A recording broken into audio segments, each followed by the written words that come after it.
지난주에 안 오신 분이 계시기 때문에 이 1장 11절 이 말씀은 모세가 이제는 더 이상 혼자서 이스라엘 사람들을 리드에 갈 수 없어가지고 역할을 분담하기를 시작하면서 한 말씀입니다. 역할을 분담하면서 이스라엘 백성들에게 이렇게 되기를 바란다. 모세를 통해서 한 말이지만 사실은 이것은 하나님께서 이스라엘 백성에 대하여 가지고 계신 하나님의 마음입니다. 그래서 우리는 지난 주간에 이스라엘 백성들이 하나님 이같이 하나님의 자녀로 재정의 이 은총을 받을 수 있는 자격을 갖추었음에도 불구하고 왜 그 재정의 파이프라인이 막혀 있는가 하는 것에 대해서 첫 번째 말씀을 드렸는데 그 첫 번째가 구제였습니다. 여러분 유대인들은 여러분 잘 아시잖아요. 구약성 읽어보면 유대인들은 우리는 11조 뭐 이렇게 하지만 그 사람들은 10의 3조로 하는 사람입니다. 11조 하죠? 또 감사할 때 또 10분의 1 또 내죠? 절기 또 내죠? 10의 3조로 했던 사람이에요. 그럼에도 불구하고 이스라엘의 사람들의 그 경제가 형통하지 못했다. 이제 파이프라인이 막혔다. 근데 그걸 열면 하나님께서는 은혜와 복을 베풀어 줄게 하는 얘기를 지난주에 얘기를 했습니다. 여러분 천대 축복의 뭐 이런 거는 사실은 우리 좀 겨우 먹고 사는 사람들 그죠? 우리 대부분 그렇잖아요. 우리 뭐 한 달에 1,000만 원 11조 한 사람도 없고 하니까 겨우 먹고 살고 생활하고 이 빠듯하게 사는 사람들에게는 스트레스예요 이게. 여러분에게 스트레스를 좀 주고 있습니다 지금. 근데 이 가진 사람들은 이런 것이 즐거워요. 그런 일이 있구나. 세상에 뭐 이 재정적인 이 부를 누리는 부의 이동에 관해서는 책을 통해서 많이 이야기되고 있잖아요. 그런데 그래? 성경이 그렇게 말하고 있다 이 말이지? 하나님이 그렇게 말하고 있다 그 말이지? 와 기분 좋으네.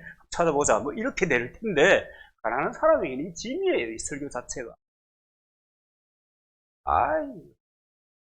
하루 먹고 살아야 되는데 주일날도 일하러 가려고 하다가 지금 내가 여기 와가지고 앉아있는데 뭐 염장을 지르냐 뭐 이런 생각을 할 수 있습니다.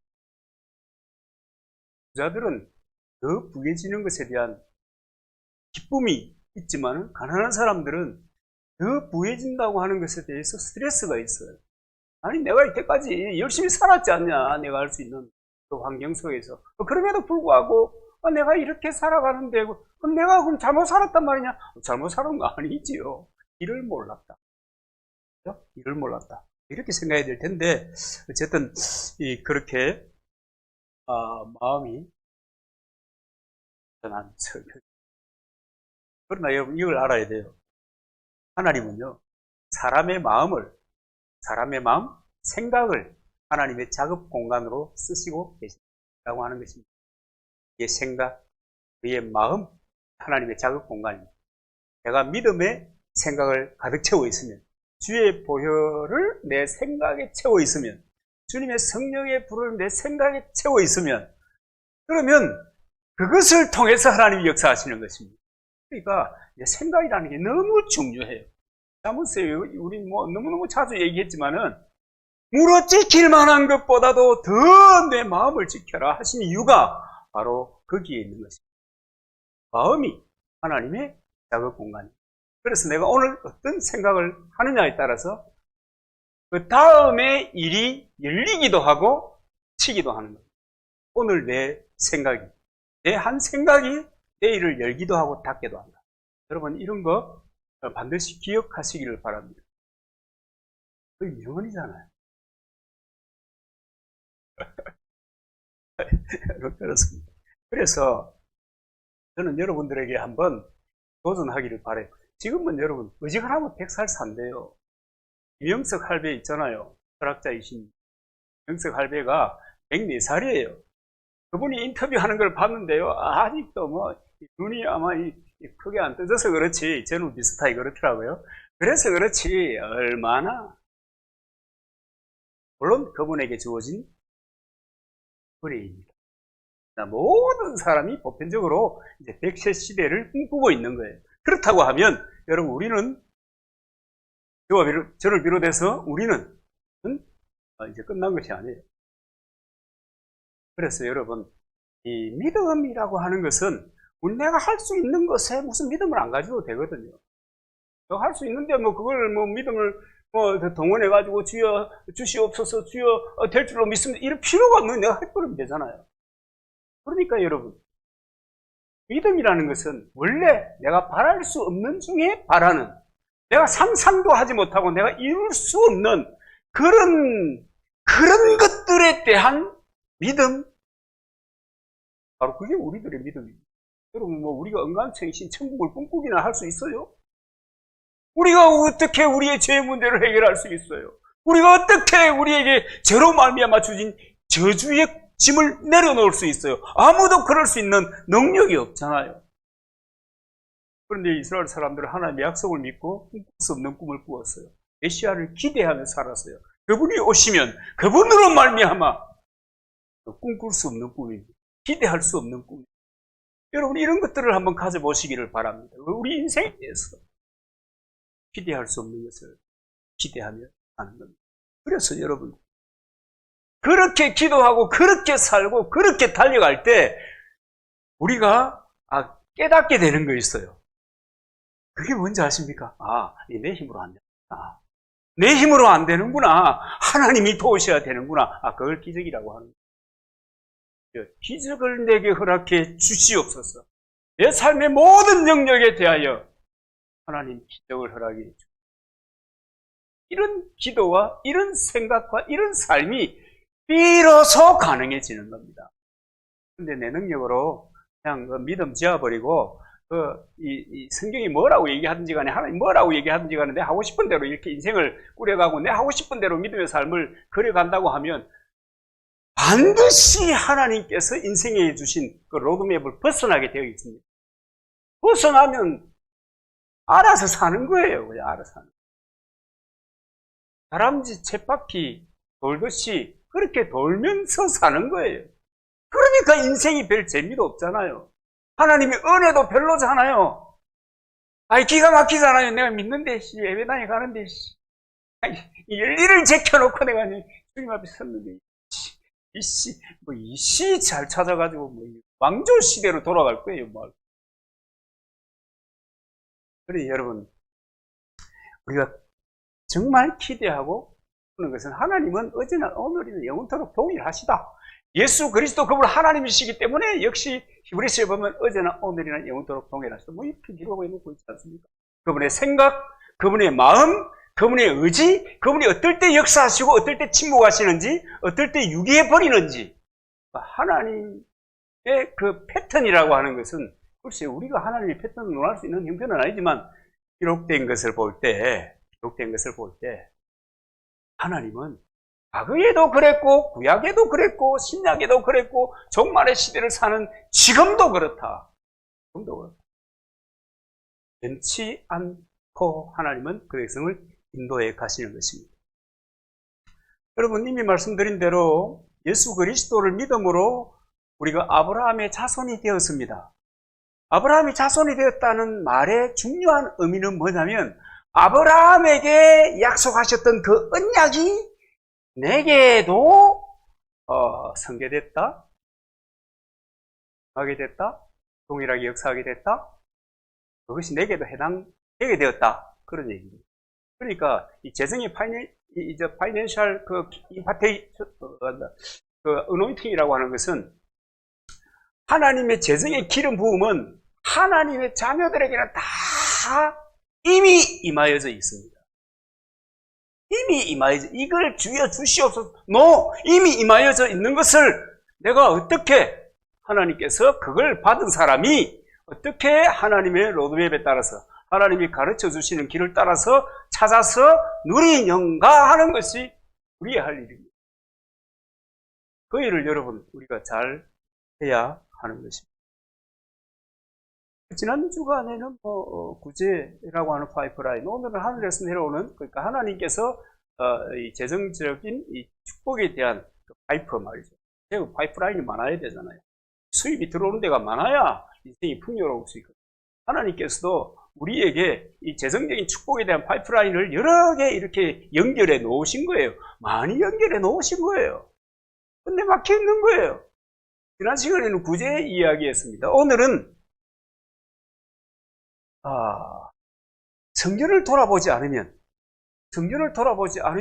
이 재정의 파이프라인 하나가 또 막힌다 라고 하는 중요한 사실입니다. 그러면 여러분, 성전이 뭐냐?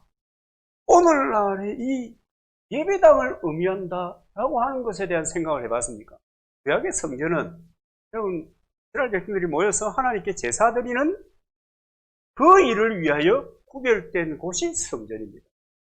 신약에는 육체 성전 시대잖아요. 우리 예수 그리스도를 믿음으로 성령께서 우리에게 오십니다. 내가 성령이 내게 임할 때 라칼라마 샤바라 이렇게 방언을 하게 되는 은사를 경험했다. 이렇지 않더라도, 나는 아무런 경험이 없었다 하더라도 우리 속에 성령이 와 계십니다. 그 성령 받은 사람들이 함께 모여 예배를 위해서 구별해 놓은 곳이 예배당입니다. 그런 측면에서 구약의 성전과 시대의 예배당과 의미가 상통한다. 이렇게 얘기할 수. 그래서 여러분, 이 성경은 예배를 위해서 구별된 집, 건물, 성전 또는 예배당, 이것을 돌아보지 않으면 파이프라인이 막힌다. 이것을 돌아보지 않으면 파이프라인. 이곳과 친해지지 않으면 파이프라인이 막힌다. 그 두 번째 얘기를 해보고 있는 것입니다. 학계 1장 6절, 여러분 한번씩 띄우고 있습니까? 학계 1장 6절. 너희가 많이 뿌릴지라도 수입이 적으며 먹을지라도 배부르지 못하며 마실지라도 흡족하지 못하며 입어도 따뜻하지 못하며 일꾼이 싹쓸 받아도 그것을 구멍 뚫어진 전대에 넣음이 되느니라. 그 다음에 9절요. 너희가 많은 것을 팔았으나 도리어 적었고 너희가 그것을 집으로 가져갔으나 내가 불어버렸느니라. 나 만군의 여호와가 말하노라. 이것이 무슨 연고뇨? 내 집은 항무하였으되 너희는 각각 자기의 집에 빨랐으니. 여러분처럼 학개서에 보면 이 성전을 짓다가 학개서 말이에요. 그 시대의 말이에요. 성전을 짓다가 어떤 이유에서 그 성전 짓는 것을 그냥 스톱한 겁니다. 그냥 스톱했더니 지금 읽었던 이런 상황이 벌어지게 됐어요. 말로 하면 이렇습니다. 교회 가고 싶은데 차에 기름 넣을 형편이 안 되네. 난 교회 가고 싶은데 주일날도 일하지 않으면 살아갈 수가 없어. 이 자식들 어떻게 할 거야? 얘들 교육시킬 수가 없어. 아니, 그런 상황이 연출된 것입니다. 여러분, 사람이 살아가면서 상담한 일이 여러 가지 있을 수 있습니다. 그죠? 그럼에도 불구하고, 정말 하루라도 일을 쉬지 않으면 살아갈 수 없을 정도의 상황이 된다고 하는 것은 아마 비참하게 그런 것인데, 밖에 그 시대의 사람들은 그렇게 삶을 살았던 것입니다.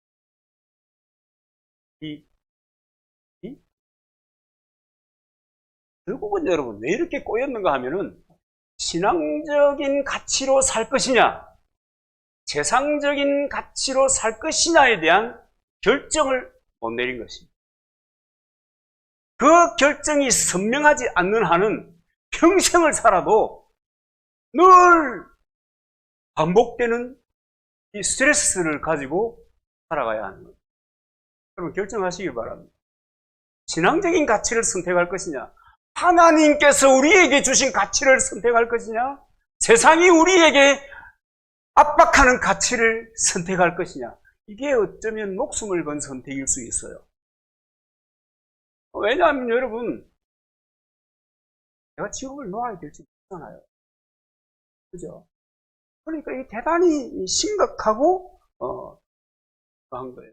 여러분, 이 신앙적 가치를 또 세상적 가치를 하는 이 둘 중에 하나를 선택하는 것은 실제로는 인생을 건 것이고 목숨을 건 것이고 내 가족과 내 자녀들의 명운을 건 것이고. 그럼 우리가 예수님을 믿는다, 고백한다, 믿음으로 하나님의 자녀가 됐다. 왜 하나님의 자녀가 됐다? 그 다음에 그것에 관하여 하나님께서 계획을 가지고 계시고 하나님께서 이렇게 리드하고 싶다고 하나님께서 우리에게 주신 것이 성경이에요. 성경에는 그 원리와 원칙과 비밀과 길을 다 펼쳐놓은 거예요. 근데 누가 안 그래요? 내가 안 그래요. 내가 그 길을 안 따라가는 거예요. 내가 할 수 있는 데까지 버텨보는 거예요. 그래서 우리가 열심히. 물론 여러분, 세상 사람들이 우리가 다 천대 축복을 받아야 되는가? 이건 하나님의 희망사항. 그리고 이제 이렇게 우리 가족 공동체인 남산교회의 미래에 대한 그림을 가지고 있는 저의 희망사항입니다. 천배 축복을 받았으면 좋겠어요. 지금에서부터 딱 천배쯤 받았으면 좋겠어요. 그래야 놀라운 상황을 여러분도 경험할 것이고, 그러면 공동체도 누리게 될 것이고, 공동체의 사역과 공동체의 일들도 여러분 자연스럽게 되어갈 것이기 때문에. 그래서 여러분 천대 축복 받아서 뭐 하겠냐? 주님의 나라와 공동체와 이웃을 위해서 좀 더 크게, 좀 더 자연스럽게 쓰임을 받아보자. 물론 여러분, 우리는 5달란트 받은 사람도 있습니다. 성경에도 그랬잖아요. 2달란트 받은 사람도 있습니다. 저처럼 1달란트 받은 사람도 있어요. 목사 중에 1달란트 받은 사람이거든요. 그런데 여러분, 1달란트를 받았다 하더라도 성실과 최선으로 기도하면서 달려가면 여러 달란트를 남길 수 있습니다. 성경에는 1달란트 받은 녀석은 하나님의 마음을 이해를 못해가 있지만, 그래가지고 화가 났다가 그냥 가져왔지만, 하나님께서 그러잖아요. 또 하나님께서 어떻게 표현하셨다는 걸 이미 우리는 알잖아요. 아무도 놓을 일이 아니다. 달란트를 많이 받았든지 적게 받았든지 그것에 대해서 스트레스 받을 필요 없는 것이다. 그냥 내게 주신 달란트를 따라 나는 뭐 하면 돼요? 최선을 다해서 살면 된다. 하나님의 도와심을 기대하면서 그런 거죠. 그렇게 달려가면 1달란트를 받았다 하더라도 부유한 자가 되고 착하고 충성된 종아, 네가 작은 일에 충성했구나. 야, 더 큰 일에 너를 써줄게. 나의 이 밥상에서 함께 밥 먹자. 여러분, 이런 은혜가 이게 오게 되는 것입니다. 제가 시골에 와서 목회를 해보니까 희한하더라고요.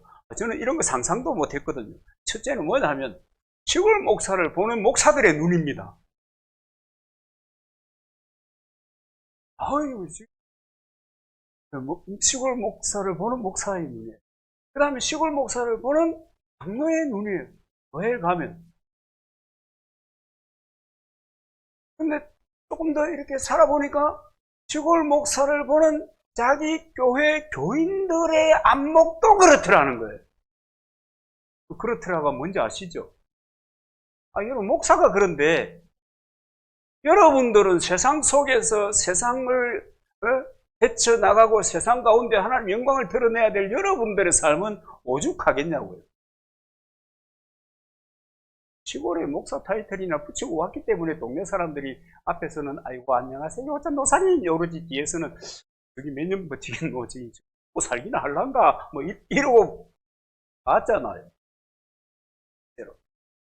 그러니까 여러분, 내가 가난하게 살면서 청빈하게 살면서 주께서 내게 주신 그 영광스러운 사명을 감당할 수 있다면 가난해도 돼. 해도 돼. 우리는 그것을 청빈이라고 하잖아요. 그래도 돼. 그러나 여러분, 그러나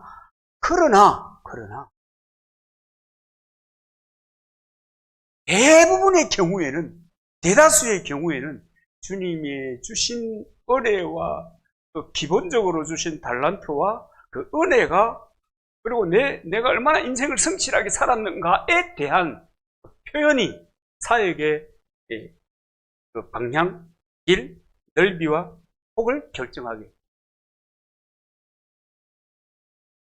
제한적으로 살아야 돼요. 제한적으로 생각해야 돼요. 나는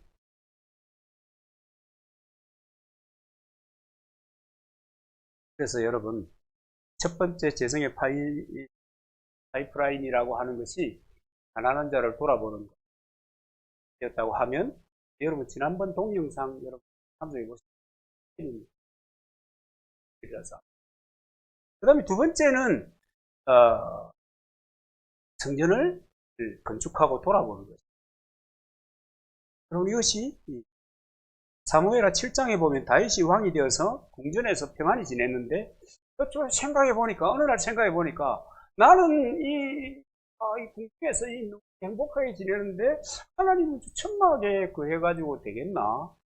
그래가지고 이 하나님을 생각해 보니까, 야, 하나님은 정말 나를 왕으로 선택해 주시고 의인으로 선택해 주시고, 그럼 되겠습니까? 왕으로 선택해 주시고, 정말 내가 어려울 때마다 하나님께서는 내 인생을 이끌어 주시고 인도해 주시고, 오늘 이렇게 이런 자리에까지 내가 올 수 있도록 하나님은 내게 관심과 배려와 사랑을 베풀어 주셨는데, 하나님의 성전 집을 지어 드려야 돼요. 그런 마음을 가졌어요. 지었던 건 아니에요. 그런 마음을 가졌어요. 그런 마음을 가졌더니, 그랬더니 하나님이 감동하는 거예요. 여러분, 왜 하나님이 다윗이 가졌던 그 마음에 감동하셨느냐? 생각이 하나님이 작업하는 공간이고, 모든 것의 시작은 생각으로 더불어 시작되는 것이기 때문에 하나님께서 다윗의 그 마음, 그 생각을 보고 철들었네. 말로 하면, 야, 내가 너에게 기름 부으라고 내가 사무엘에게 얘기하기를 정말 잘했네. 그러면서 여러 가지 복된 언약을 베풀어 주십니다. 첫 번째는 이름을 존귀하게 해주겠다 그랬습니다. 다윗의 이름을 존귀하게 해주겠다. 사무엘하 7장 9절입니다. 내가 어디로 가든지 내가 너와 함께 있어 내 모든 대적을 내 앞에서 멸하였은즉 세상에서 존귀한 자의 이름같이 내 이름을 존귀하게 만들어 주리라. 여러분, 하나님께서는 다윗의 이름을 존귀하게 만들어 주겠다고 약속하셨습니다. 정말 존귀하게 됐어요. 존귀하게 됐어요. 그 다음에요, 마태복음 1장 1절, 아브라함과 다윗의 자손 예수 그리스도의 세계라. 여러분, 세상에서 가장 영광스러운 이름이 예수 그리스도. 세상의 주권자요, 창조. 그분의 이름 앞에 다윗을 딱 고정시켜 주신 거예요. 그래서 그때 이후로 오고 오는 모든 사람들이 다윗 이 이름에 대한 이 동정심을 계속 가지게 되는 거예요. 다윗같이 살게 해 주시옵소서부터 시작해가지고, 어떤 사람은 자기 자식 이름을 다윗이라고 짓잖아요, 그냥. 또 어떤 목사님은 기였는데 다윗으로 이름을 바꿔버렸잖아요. 그 정도로 이 이름이 존귀하게 돼요. 언약하신 대로, 하나님이 약속하신 대로. 그런데 그러면 다윗의 이름은 예수 그리스도의 탄생과 더불어 존귀하게 되었는가? 네. 아니, 성경 살펴보면 정말 전혀 아니에요. 역대상 29장 28절, 저가 나이 많아 늙도록 부하고 존귀하다가 죽음에 그 아들 솔로몬이 대신하여 왕이 됩니다. 뭔 얘기입니까? 예수 그리스도께서 오시고 난 다음부터 존귀하게 된 것이 아니라 그의 시대가 존귀하게 된 거예요.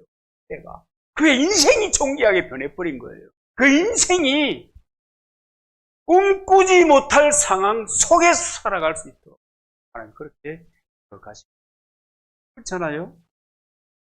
하나님께서 다윗이 늙어서 죽을 때까지 그를 부하게 하시고 존귀하게 해 주셨다. 다윗이 죽고 나서 그런 영화가 있었던 것이 아니고, 다윗이 죽고 난 다음에 그런 존귀함이 있었던 것이 아니고, 살아있을 때에도 하나님은 다윗을 존귀한 존재로 만들어 주셨다.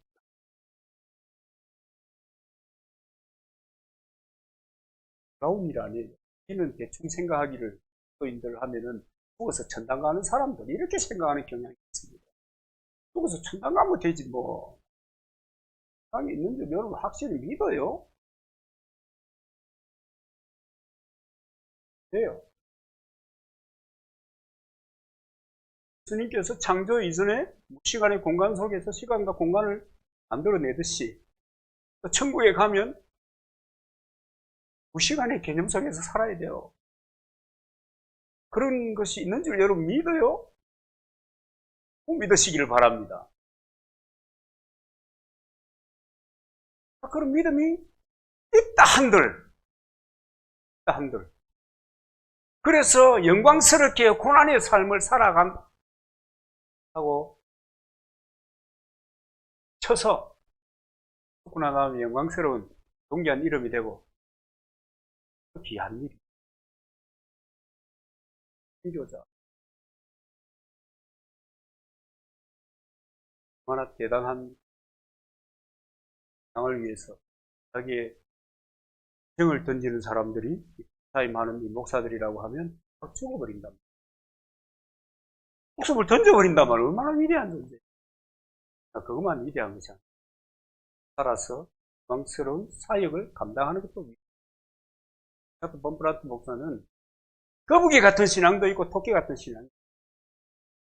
상황을 만났을 때 각 죽어버리는 사람도 있지만, 아이고 하나님 미안해요 하고 빠져가지고 다시 주님의 복음을 증거하면서 일생을 회개하면서 살아가는 사람. 어느 것이 더 영광스러우냐? 다 영광스럽지 뭐가 더하고 더한 게 있어요. 여러분 다윗을 보면 아니 성전을 지어 해야 되겠다 하는 마음을 가진 것, 그것 때문에 하나님이 감동을 받는 거예요. 여러분 하나님이 그런 분입니다. 우리가 섬기는 하나님이 그런 분이십니다. 독생자를 아끼는 수 있는. 그 다음에 또 이제 무슨 약속을 하는가 하면, 이제는 절대로 이제는 옮겨 다니지 않도록 해줄게. 유리방황하지 않도록 해줄게. 한 곳을 정해서 옮기지 않도록 해주겠노라. 이렇게 약속합니다. 근데 여러분 이것이 이사 안 가는 것이 그게 무슨 그 특별한 축복이냐. 여러분 우리는 그런 생각이 들죠. 근데 대에서 졸업하신 손님들을 보면은 승진할 때마다 진급할 때마다 또 보따리 싸야 됩니다. 가족들이 스트레스를 굉장히 많이 받아요. 조금 군인들 출신들은 조금 요 분위기를 알 수 있습니다. 자주 보따리를 싸고 이동하고 이사를 해야 되고 그 다음에 가족과 떨어져 있어도 다 조금 이해할 수 있는데 우리는 뭐 별로 이해가 없죠. 그런데 이 이스라엘 민족의 역사를 살펴보면은 이 사람들은 조상 아브라함 때부터 이리저리 늘 옮겨 다니는 거예요. 아브라함이 갈대아 우르에서 나오잖아요. 나와가지고 하란을 거쳐서 가나안에 이르게 되는데, 그런데 가나안에 왔더니 그 땅이 기근이 왔어요. 그래서 또 옮기잖아요. 애굽으로 내려갑니다. 애굽으로 내려갔다가 또 그 자리에 또 이제 정주하는가 싶었더니 또 헤브론으로 이동을 하잖아요. 헤브론에 이동해가지고 좀 살만한 또 이동하는 거예요. 가나안으로. 이렇게 산 민족이 이스라엘입니다. 그리고 이스라엘 민족이 430년 동안 애굽에서 종살이를 해요. 출애굽하고 나서도 43년, 어떤 부분에는 40년, 어떤 부분은 43년. 하여튼 그 40여 년의 세월 동안에 광야에서 방황하면서 구름기둥, 불기둥이 이동하면 보따리를 싸서 이동합니다. 이사가요.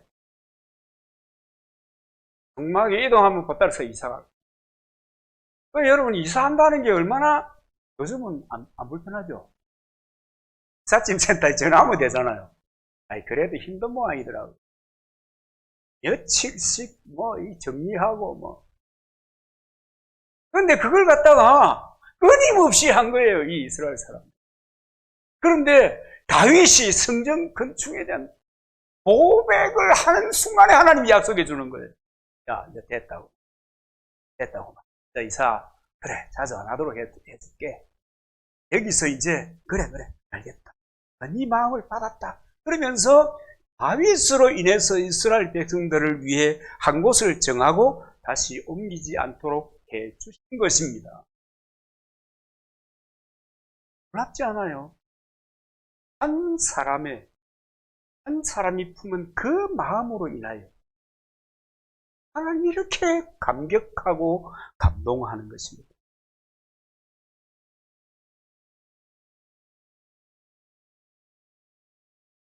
안 간다는 게, 이거는 뭐 대단하냐. 다윗에게는 너무, 이스라엘 백성들이 너무 대단한. 그게 세 번째 약속을 또 주시는데요. 사무엘하 7장 10절 11절. 내가 또 내 백성 이스라엘을 위하여 한 곳을 정하여 저희를 심고 저희로 자기 곳에 거하게 하여 다시 옮기지 않게 하며 악한 유로 전과 같이 저희를 해하지 못하게 하며 11절 전에 내가 사사를 명하여 내 백성 이스라엘을 다스리던 때와 같이 않게 하고 너를 모든 대적에게서 벗어나 평안케 하리니 여호와가 또 내게 이르노니 여호와가 너를 위하여 집을 이루고. 여러분 이 말씀에 보면은 여기에 보면 어려운 말이 있습니다. 악한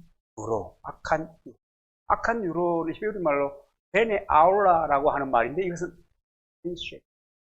악한 자들이 전에 너희들을 괴롭혔던 것처럼 괴롭히지 못하게.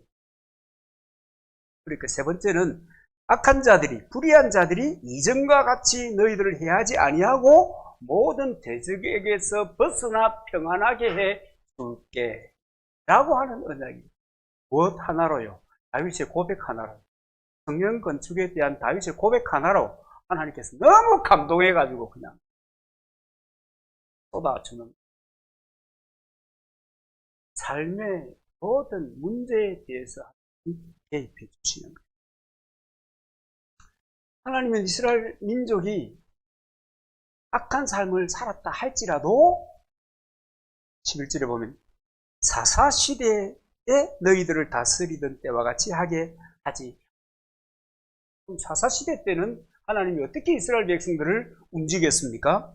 사사기 3장 7절 8절. 네. 이스라엘 자손이 여호와의 목전에 악을 행하여 자기들의 하나님 여호와를 잊어버리고 바알과 아세라들을 섬긴지라 여호와께서 이스라엘에게 진노하사 그들을 메소포타미아 왕 구산 리사다임의 손에 하셨으므로 이스라엘 자손이 구산 리사다임을 8년을 섬겼다. 13장 1절 볼까요? 이스라엘 자손이 다시 여호와의 목전에 악을 행하였으므로 여호와께서 그들을 40년 동안 블레셋 사람의 손에 붙였다. 사사시대와 같이 너희를 인도하지 않겠다라고 하는 것은 사사시대 때는 이스라엘 백성이 범죄하면 그냥 구산 리사다임에게 파라필이요. 그냥 이 마음대로 해보라. 이것들은 내가 선택한 백성들이지만 하는 꼬라지를 보니까 내가 일부러 받쳐서 안 되겠다. 마음대로 너희들 좀 봐보라. 그러고 이방 백성에게 던져버리는 거예요. 13장 1절도 마찬가지거든요. 여호와의 목전에 악을 행하니까 그때 그냥 40년 동안이나 블레셋 사람들에게 쥐어박히도록 만듭니다. 그런데 너로 인하여 이제는 그렇게 하지 않다. 그러니까 여러분 고백이요, 생각이요, 우리의 삶의 방향의 전환요 너무너무 중요한 거예요. 너무너무 중요해요. 그런데 실제로 말이죠, 다윗이 성전을 건축하겠다는 그 고백을 들은 이후에는 하나님이 사사시대 적에게서부터 자유하게 했다 얘기하는. 그런가 하면 성경을 살펴보면 사무엘하 8장이나 역대상 18장에서 보면은 정말 하나님께서 이 다윗에게 약속해 주셨던 것처럼 이스라엘 군대가 가는 데마다 이깁니다. 가는 데마다 이겨요. 그러니까 대적이 주변 나라들이 이스라엘을 뭐 언감생심 꿈도 못 꾸는 거예요. 저것들 괴롭혀야 되겠다. 야사야 되겠다. 침략해야 되겠다. 꿈도 못 꾸는 거예요.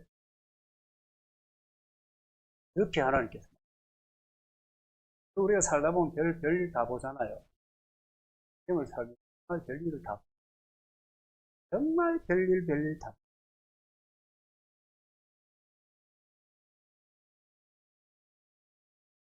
별꾸라시 다 보면 안 삽니까? 저도 그런데 여러분 오죽하겠나만. 저는 그래도 좀 사람들이, 이 나라 사람들은, 이 종교 지도자들은 조금 이렇게, 다르게 보는, 있습니다. 벼락 맞을까봐. 그런데도 별일 다 있고, 별 사람 다, 어떤 사람 야구방망이 들고 오면 옛날에 여기 살 때, 앞에 유리를 깨고, 별 코라지를 따고.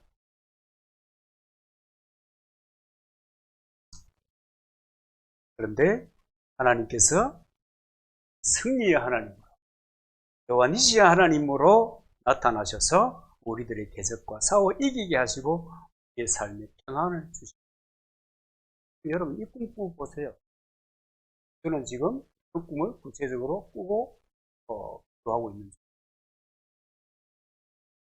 그 다음에 네 번째 약속이 뭔가 하면 집과 가문을 견고하게 세워주겠다고 약속하시는 겁니다.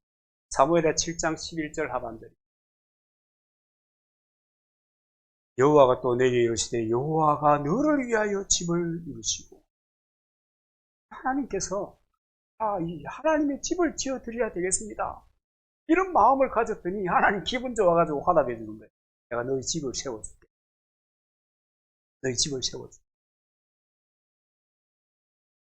성전을 건축해 하나님께서 그 집안 가문을 주 앞에서 견고히 세워주겠다. 다윗에게. 다운 것 아니에요. 그 다음에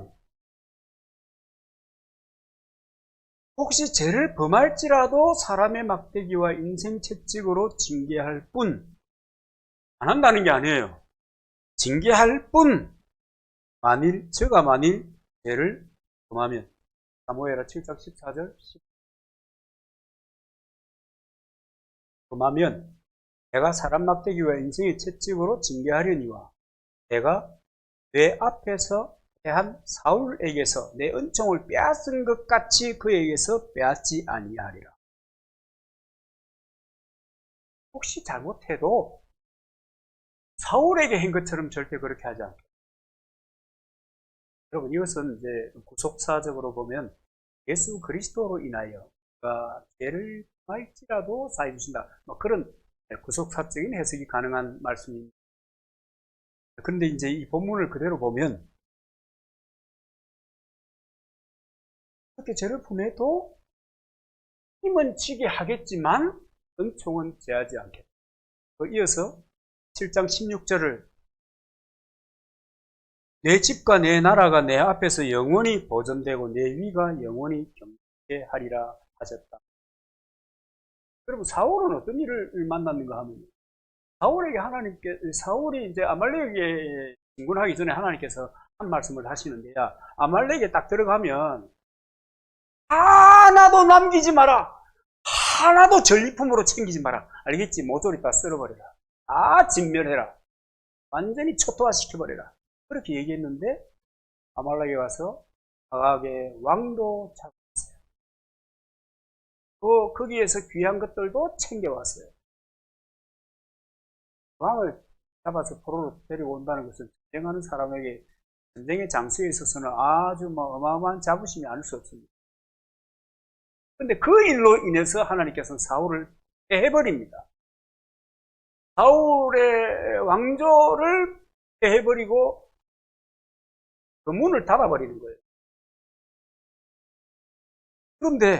그런데 다윗의 아들들에게는 그러지 않았다. 그리고 솔로몬의 후반기의 삶을 여러분 아시죠? 솔로몬의 전반기는 하나님 내게 지혜를 주시면 좋겠습니다. 어린 내가 어떻게 이 백성을 다스리겠습니다.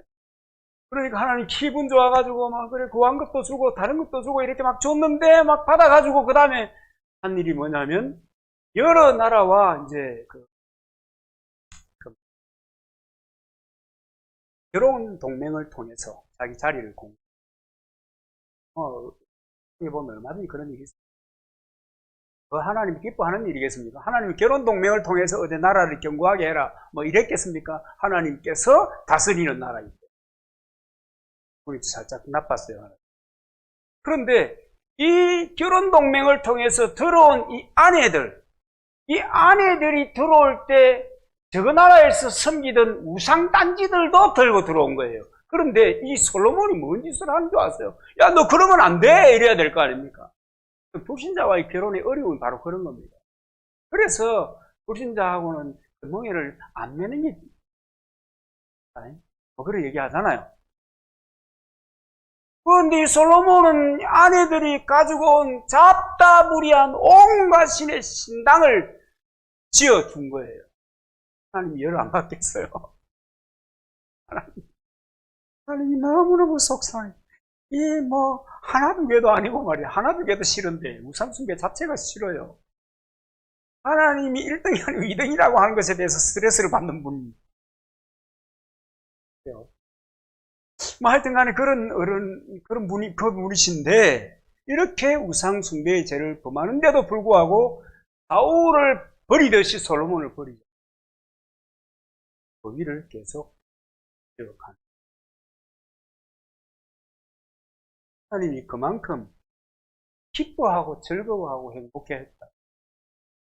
인간들 중에 창세기 6장에 보면 사람 지었음을 한탄했잖아요. 그래가지고 쓸어버리겠다 이런 마음을 가졌는데 다윗이 이 고백을 듣고 난 다음에 무슨 인간이 이런 인간입니까? 그러면서 춤을 추는 거야. 할렐루야, 보람있다. 정말 내가 보람있다. 행복해. 그래가지고 이런 축복들을 막 쏟아내는 거예요.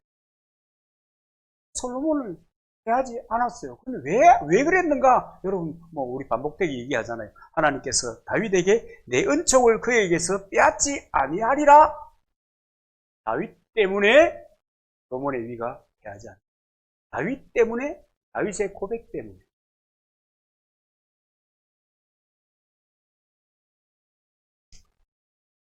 열왕기상 15장 3절, 4절 여러분 한번 볼까요? 아비암이 그 부친의 이미 행한 모든 죄를 행하고 그 마음이 그 조상 다윗의 마음 같지 아니하여 그 하나님 여호와 앞에 온전치 못하였으나 그 하나님 여호와께서 다윗을 위하여 예루살렘에서 저에게 등불을 주시되 그 아들을 세우 후사가 되게 하사 예루살렘을 견고하게 했으니. 다윗의 고백을 듣고 감동해가지고 이 아비암이라고 하는 사람은 솔로몬의 손자거든요. 솔로몬 손자인데, 그러니까 솔로몬 손자, 다윗의 손자인데 다윗이 하던 대로 못된 짓을 하는 거예요. 그래도 그조차도 기다려주는, 해하지 않고 끊어버리지 않고 그 왕위를 이어가게 해주고. 4절에 분명하게 딱 얘기하잖아요. 다윗을 위하여. 다윗과 한 약속 때문에 이 아비암조차도 살려둔다. 왕위를 계속하게 해둔다. 감동하죠.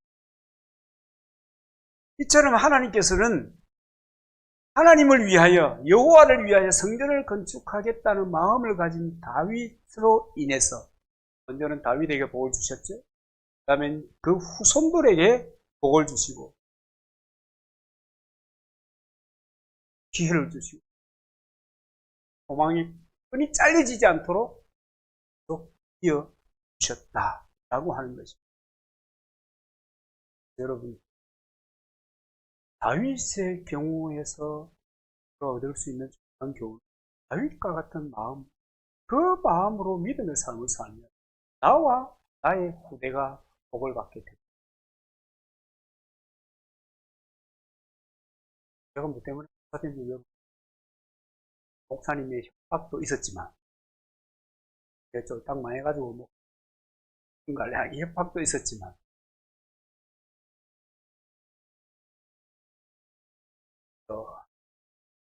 스트레스 받겠는데, 우리 선친들 스트레스 받겠는데, 시간을 제대로 세워야 돼. 하고 꼴짝 빈들 어디든지 우리다 그러고 댕겼잖아요. 행복한 교회에서 목회할 줄 몰랐어요. 하여간 말이에요. 하나님께서 그 본인과 후대를 복되게 하셔. 모든 부모의 관심사잖아요.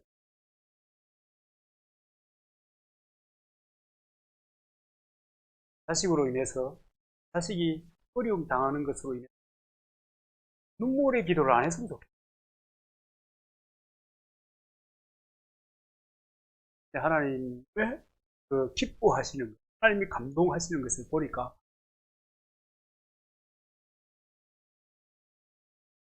자, 그 다음에, 물론 이제 여러분, 이게 이 다윗은 이제 나이 많아 늙었을 때, 이제 이것은 제가 오늘 당은 아니지만, 시간이 좀 가도 해봅시다. 방에 뭐 또 하겠어요? 동영상이 있는. 이 다윗이 이제 늙어서 기운이 없어졌을 때, 다윗의 치부를 너무 잘 아는 측근들이, 그럼 다윗이 잘하기만 한 건 아니잖아요. 다윗이 심각한 범죄도 저질렀잖아요. 그죠? 이 모든 것을 다 아는 이 가까이에 있는 팀원들이 다윗을 위해서 헌신하는 것을 아는데 다윗이 가려주고 그를 돌보고 그를 위하여 또 사랑과 긍휼을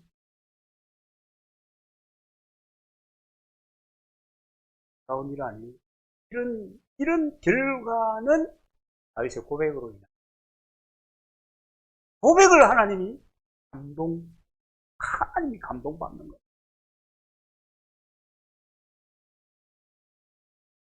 그런가 하면 이제 하나님께서 성전 건축뿐만 아니고 성전을 재건하여도 하나님이 기뻐하시고 복을 주시는 것을 발견할 수가 있습니다. 이를테면 바벨론 포로 생활을 마치고 이제 예루살렘으로 돌아왔는데 이스라엘 백성들이 모여서 무너진 예루살렘 성전을 재건해야 되겠다. 그런 마음을 가졌어요. 그런 마음을 가졌더니 하나님께서 뭐라고 반응하시는가 하는 것이 학개서 2장 18절 19절 이하입니다. 너희는 오늘부터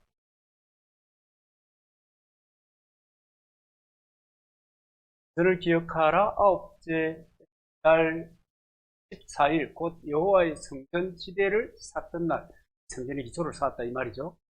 그날부터 기억하려 보라. 70절 곡식 종자가 아직도 창고에 있느냐? 포도나무, 무화과나무, 석류나무, 감람나무의 열매가 맺지 못하였느니라. 그러나 오늘부터는 내가 너희에게 복을 재건하려고 하는 마음을 먹고 이제 기초를 이제 닦고 있는데 하나님께서 감동. 하나님의 뜻, 우리가 피상적으로 하나님의 뜻을 많이 말하는 경우가 있습니다.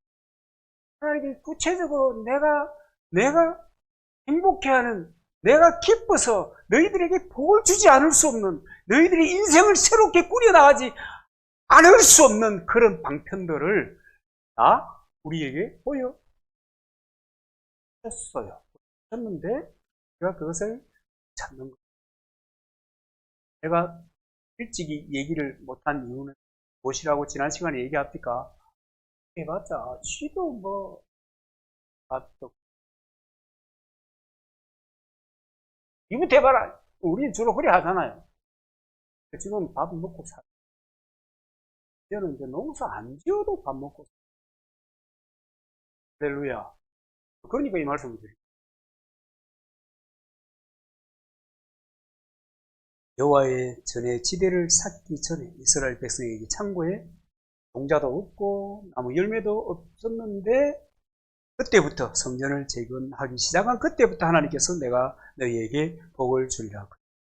여러분 사람이요, 저는 모든 사람이 다 최선을 다해서 성실하게 산다고 생각합니다. 자기 한 번밖에 없는 인생이 왜 겉으로 살겠어요?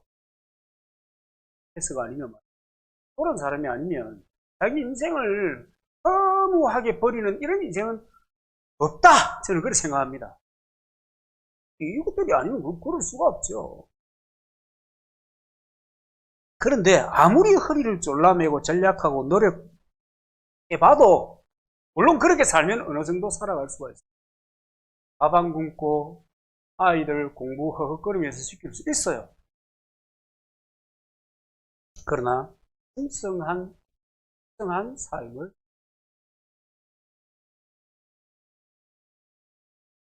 여러분 풍성한 삶을 살아가시고 하나님 길을 로드맵을 우리에게 주셨죠.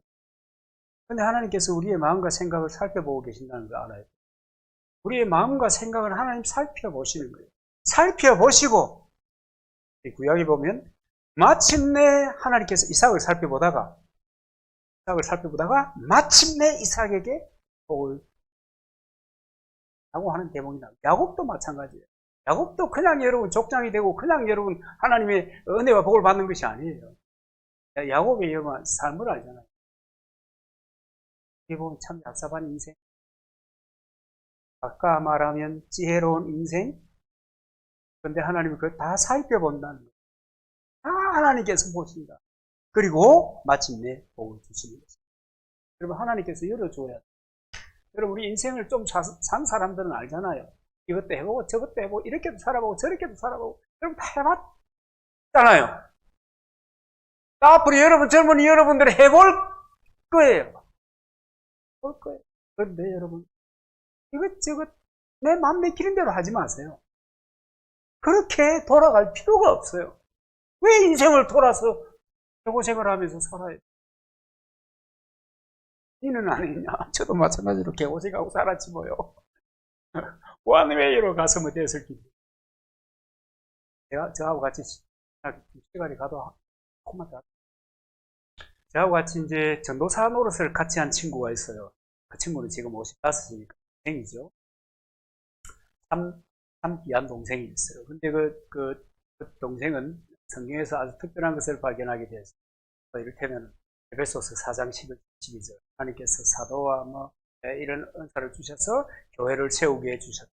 그런데 그 친구가 기도하면서 성경을 생각해 보니까 지금은 목자로 기록되어 있는 그것이 이제 목사라는 이름으로 불리는 이것만 있고 다른 것은 다 어디로 갔노?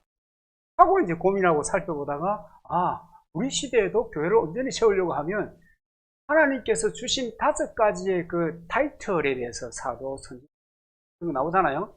그런 역할이 살아야 된다 하고 기도하고 고민하다가 이제 또 미국에 또 뭐 가서 또 그 피터 와그너라고 하는 어른은 이제 돌아가셨습니다만은 그 가서 이제 그분이 원래는 학자인데 선교 현지에 나가서 사역을 해보니까 이게 목사라고 하는 것만 가지고는 아니구나. 그러니까 그 사람도 이제 에베소서에 있는 말씀을 다시 이제 고민하고 하다가 이제 학교를 만들었어요. 아예 현장에 충실하도록. 그런 얘기를 하면서 아주 독특한 것을 만들어 놨어요. 최근에 한번 가서 만났거든요. 워낙 바쁘니까 걔가. 이제 마음을 읽는 친구가 있다고 그래서 마음을 한번 그랬더니 하나님은 길로 좀 가다가 이렇게 왔어요. 어떻게 알았노? 하나님은 고침에 있어서 제한적으로 동교회가 제한하는 게 많아요. 혹시 문제가 될까 싶어서. 동교회가 제한하는 것은요, 혹시 문제가 될까 싶어서 그랬어요. 그래가지고 혹시 잘못되는 사람이 하나 나오니까 막 이렇게 예를 해버려요. 그러면 하나님의 마음 그러니 제가 그래요. 누가 그렇다고 어떻게 이해해라. 사도다 사도네. 하여튼 진지하게 제가 그 친구의 얘기를 듣고 또 같이 검사했던 또 살아온 이야기 들었습니다만 여러분 하나님이 열어주셔야 돼요. 여기에 다 꽂히는 거예요. 사람 여기에 꽂히고 성경을 파고 기도하고 파고 기도하니까 그 친구는 그렇게 돼서 좀 이렇게 영역을 하나님 들어주셔야 돼요. 들어주셔야 돼요. 제가 지난번에 그 오은 사님이 그런 얘기예요. 하나님이 뭐라고 말씀하시는지 한번 들어봐라. 하나님 에게 좀 들어봐라. 성령 받은 사람들은 성령 우리 속에 계시기 때문에 외부에서 오는 음성이 아니더라고요. 여기에서는 우리의 내적 음성이라고 요즘은 표현을 합니다. 음성을 통해서 뭐라 합니다. 이렇게 기도해 보시라. 뭐 있습니까? 여러분, 하나님이 하셔야 됩니다. 그래서 여러분, 이 예배당을 돌아보세요. 자주 돌아보세요. 그리고 계산 없이 이 예배당과 공동체를 위해서 섬겨보세요. 그리고 시간을 보내요. 시간과 함께 다 보게 될 것입니다. 다 보게 될 것입니다. 시간이 답을 싣고 온다니까요. 그리고 여러분, 우리의 신앙이 신식입니까? 구식? 그런 얘기 여러분 한 번도 안 들어봤지만 제가 한번 물어보는 거예요. 우리가 믿는 이 믿음이 신식이에요? 구식이에요? 구식입니다, 여러분. 성경도 여러분 아시잖아요. 이미 만들어진 지가 천년 비슷하게 돼요. 신구약의 역사가 지금까지는 그 6,000년 얘기를, 물론 세대주의자들의 단법입니다. 그렇게 얘기하는데 이게 신식일 리가 없어요. 우리가 믿는 이 믿음이 하나님이 새로 만들어진 급조된 저 안상홍이는 아니잖아요. 그렇잖아요. 안상홍이 누군지 알아요? 하나님의 복음 선교회가 하나님이라고 이제 지가 죽고 난 다음에는 길자 누님을 갖다가 어머니 하나님이라고 구라를 치고 있는 친구인데 그건 아니죠. 싸가지인데 싸가지잖아요. 하나님 구식이잖아요. 그죠? 성경은 아무리 생각해도 또 구식이에요. 그럼 성경대로라고 하는 것은 성경대로 믿는다라고 하는 것은 신식이에요, 구식이에요. 그래서 저는 말씀드리고 싶어요. 신앙생활은 구식으로 합시다. 그 다음에 삶은 신식으로 살아요. 삶은 신식으로 살되 신앙은 구식.